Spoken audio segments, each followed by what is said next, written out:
We're going to be comparing the reigning king of noise cancelling headphones, the Bose QC35, and the challenger, the Sony MDR 1000X. and we will emerge with a clear winner, so stay tuned till the end.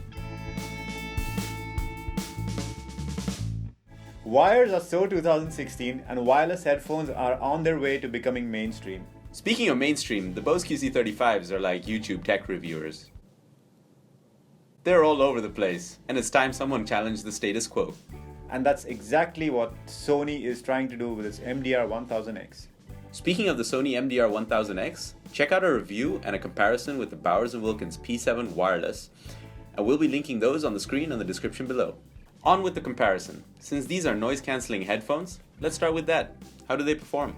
The Sony is no slouch at noise cancellation, but in our tests, the Bose QC35 marginally outperformed the Sony. When you were in a bus, you could hear the hum of the bus engine a little bit lower on the QC35, and in general other frequencies also are better cancelled out by the Bose QC35s. However, Bose, they assume you always want noise cancelling on, and there's no way to switch it off. Whereas with the Sony, it's just a flick of a button.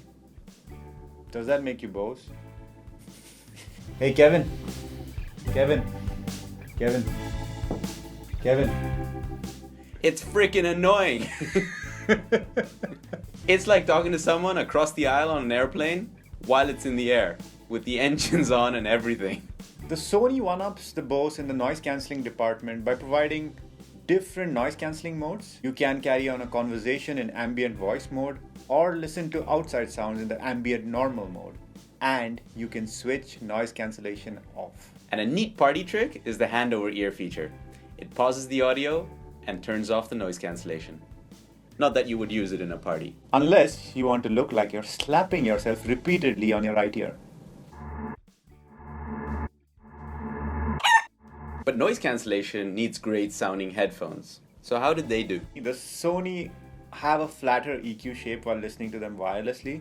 So they don't really stand out, but they're also a more comfortable listening experience. They give you lesser ear fatigue. Additionally, if you have some Sony devices like Xperia phones or the high quality ZX2 music player, they do support LDAC, which is Sony's proprietary format, over Bluetooth. That is supposed to give you better sound quality, and I say supposed to because in our tests, we really couldn't tell the difference between LDAC and aptX. And talking about the Bose, let's see what our audiophile has to say. One thing about the Bose, I feel that the mid is just missing. It's so hollow. It's sounding so thin. But that's their house sound. I mean, that's how they like it. That's how they tune their headphones. Yeah, I think it's about taste. It's not for me, but probably it's for someone else. Me personally, Kevin, I was not impressed with the Bose.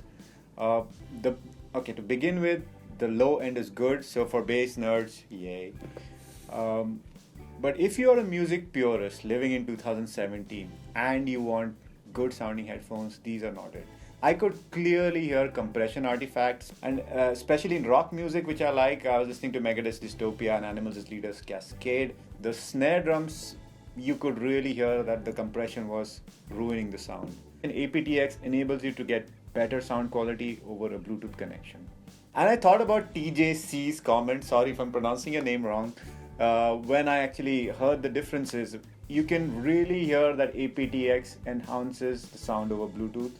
And that was very clearly audible on the Sony. Now, talking about the looks and comfort, both have similar build quality, but they're not as premium as the Bowers & Wilkins P7. So there's not really much to talk about here, but in my opinion, the Sony has the edge here, purely because of its brushed steel accents. You see them? Show them the steel accents. Fine.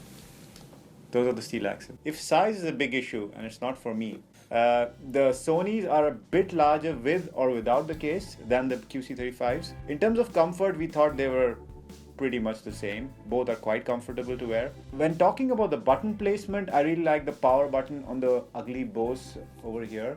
You just switch it on and off. Very easy to feel even without looking at it. Whereas on the Sony, the buttons are located here, Kevin, here. Where? Here. You gotta feel around a little bit. Yeah, so you have to feel around a little bit for the Sonys to get the buttons. There are 3 buttons, one after the other, and sometimes you end up hitting the wrong button. So I'll give that to the Bose. With both, you get two color options. With the Bose, you get black and silver. This is the silver. And for the Sony, you get the black and beige. This is the beige. But if you're getting the Bose, get the black. The silver looks cheap as... Hey, this is a family-friendly channel here. So talking about other features, right? The Sony has a touchpad here, whereas the Bose QC35 has buttons.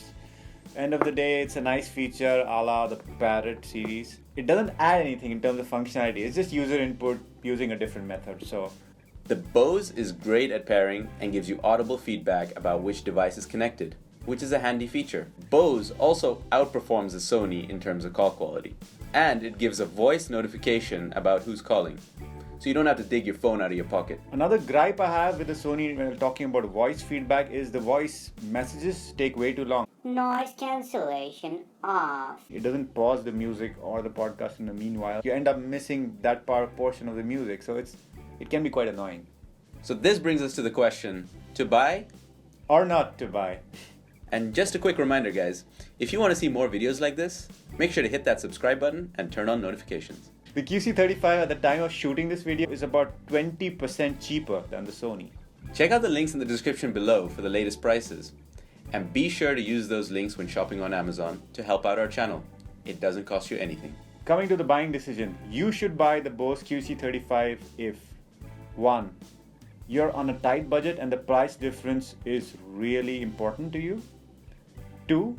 You're a casual music lover moving up from really low-end earphones, headphones, and are primarily looking at noise cancelling and you need it on all the time.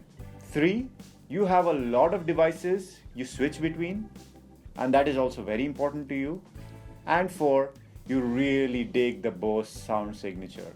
Otherwise, there is no way we could recommend the Bose QC35 over the Sony MDR 1000X.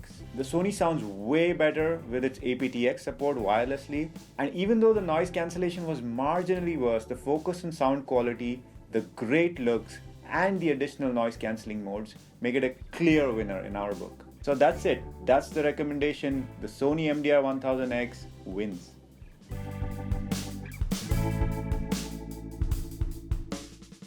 If size is a major issue, the Bose QC35 is... The silver looks cheap as fruit.